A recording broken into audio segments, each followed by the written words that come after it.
Denver 7 On Demand is brought to you by Ferguson and BAC Appliance Center, the best in bath, kitchen, and lighting for your home. Good morning, I'm Brian Sanders. And I'm Molly Hendrickson. Here is the latest from Denver 7. It is clear sailing for drivers on I-70 today. The first major closure of the highway between Colorado Boulevard and I-270 is now over. I-70 opened in both directions just before 5 this morning. It had been shut down since Friday night to allow workers to build a new flyover connecting southbound I-270 to eastbound I-70. All day today, Denver 7 is going 360 on a potential new hurdle for parents who don't want to vaccinate their kids. Colorado ranks dead last in the country for the number of kindergarten-aged kids getting the required shots. Denver 7's Nicole Brady kicks off the conversation by breaking down the proposed bill. Colorado is one of just 17 states that allows parents to opt their children out of vaccines for personal belief reasons. The bill we will hear testimony on today would not get rid of that personal belief exemption, but it would require parents to appear in person at a public health office to sign and submit a special state form. We've really compromised on this bill to try to make it as fair as possible, but we still have a problem to solve. And that problem is that Colorado recently ranked at the bottom of states for vaccines among kindergartners for diseases including measles, mumps, chickenpox, and whooping cough. About 88% of Colorado kids got those shots. The CDC goal for herd immunity is 95%. Now, not all states with personal belief exemptions have vaccination rates as low as Colorado's. Some of them do have rates higher than 95%. Nicole Brady, Denver 7. And this is just the beginning of our 360 coverage on immunization waivers. We are keeping this conversation going throughout the day, and we'll have even more perspectives tonight on Denver 7 News at 10. So if you have something to say on this issue, maybe a strong opinion, email us at 360@thedenverchannel.com. You can also join the conversation on the Denver 7 Facebook page. We are just 3 weeks away from Election Day here in Denver, with the mayor, city council, and several other races highlighting the ballot. Today, the city will mail ballots to nearly 500,000 registered voters, and the city's 24-hour drop boxes will open so you can return your ballots. There are things that happen at the state level and federally, but when you mine down to the municipal level, that's where a lot of the important decisions get made that affect your day-to-day existence. There is an important change to this year's elections. You won't receive a blue book with information about the candidates and initiatives. The city is going green, so if you do want a hard copy of the information, you can pick one up at any library or rec center, or call 311 and hit 8 to request a copy by mail. Today is the deadline to file your tax returns for 2018. If you're in need of more time, though, there are some options available to you. You can get an extension by filling out a 4868 form and submitting it. You can also use the IRS online direct pay system to pay what you owe. If you choose that route, you don't need to fill out any forms. If you need to file an extension, though, we do have links on how to do that on our website, thedenverchannel.com. As local Colorado governments await Governor Polis's signature on the oil and gas bill, the city of Aurora is not waiting to take control of the permitting process. Tonight, the city council will take a final vote on a measure that would allow it to decide whether to approve oil and gas permits within city limits. The new oil and gas bill gives local governments more power to regulate the industry.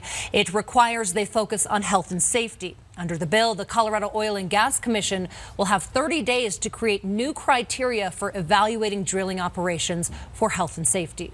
Our Colorado is growing, and a part of that growth is bringing more green space to one of Denver's most vibrant neighborhoods, the River North Art District. And today, the city breaks ground on the first park in that area at 35th and Arkent. It will be called River North Park.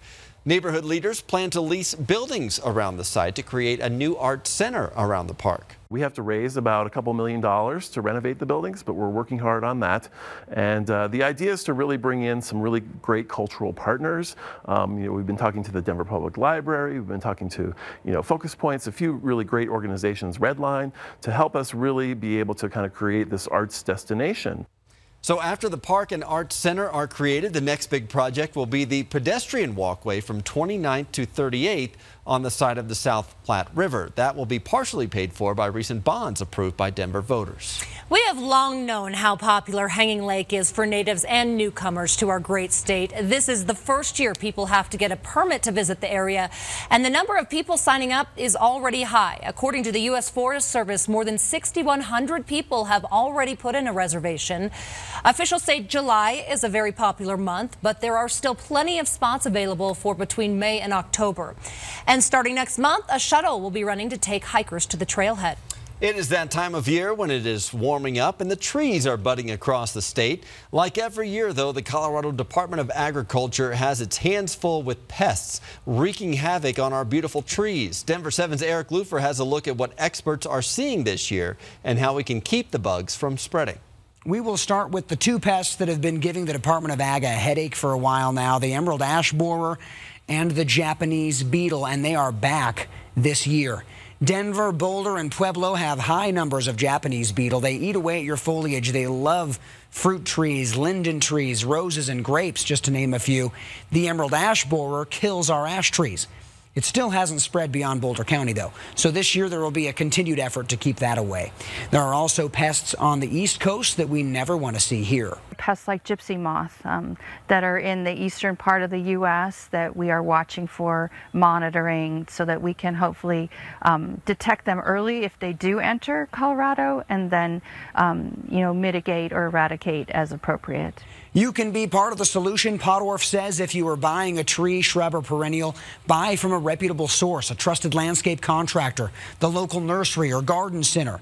They have to be registered with the Department of Ag. That way it prevents foreign trees from making it to the state with foreign pests. I'm Eric Lufer, Denver 7. Thanks, Eric. Playoff hockey returns to the Pepsi Center tonight. That's right. The Avalanche looking to take the lead in the team's first-round series against the Calgary Flames. So the Avs split the first two games of the series in Calgary, with Nathan MacKinnon scoring the game winner in overtime of Game 2 on Saturday. Tonight's game starts at 8. If you're not watching the game in person tonight but still want to take part in the playoff atmosphere, there will be a fan tailgate party outside the main plaza at the Pepsi Center. It starts at 5 p.m. and will include a drawing for 2 tickets to the game. Meanwhile, the Nuggets hope to get even with the San Antonio Spurs tomorrow night at the Pepsi Center. The Spurs won Game 1 on Saturday on the Nuggets home court. So tip-off for tomorrow's game is at 7. Katie LaSalle has your forecast. Hi everyone, and happy Monday. We're in for a really nice warmer day across the state of Colorado. Partly cloudy skies throughout the majority of the afternoon, and we do have the chance for a couple of rain showers over the northwestern corner of the state as we go through out today. But for the Front Range and Plains, dry conditions. 10 o'clock will be at 55. We'll top out in the upper 60s to low 70s all throughout the metro area. A mostly sunny afternoon, and temperatures, as you can see here, Westminster 70 degrees, 74 into Littleton and Highlands Ranch. We're expecting a high of 69 degrees. So we'll stay dry for today, but tomorrow we're looking at our next storm set to roll in. By 2 o'clock, some widespread rain and rain-snow mix up with those higher elevations in the mountains. By 7:30 in Denver, we're looking at the chance for rain, and rain showers will continue throughout much of the afternoon on Wednesday with some cooler conditions as well. So tomorrow, 68 degrees. Showers develop later on in the evening. Wednesday off and on with temperatures in the 50s through Thursday, and then Friday into Saturday, we're back in the 70s under a mostly clear sky. All right, thanks, Katie. We finish up today with some money-saving deals to hopefully ease the pain of tax day a little bit. How about subs with your coworkers for lunch? Firehouse Subs and Potbelly both have buy one, get one free deals today. And if you're in the mood for pizza, we have 2 local deals for you and the family. BJ's Restaurant and Brew House is offering half off its large deep dish or tavern cut pizzas. The deal is good for dine-in, takeout, and delivery, which also just so happens to be free right now. And Grimaldi's Pizzeria on the 16th Street Mall has cut the price of its cheese pizza to $10.40. Clever, right? And now here's a sweet deal that you won't need to drop a dime on. The Great American Cookie Company at Colorado Mills is giving away a free cookie to every person who walks through their doors. See the details and get coupons for all of these deals and much more right now on our free Denver 7 app. A little something to help the taxes go down smoother. This has been your Denver 7 on-demand update. Thanks for joining us. Make sure you check back here later today for another update and download the free Denver 7 app for breaking news and alerts. Have a great Monday.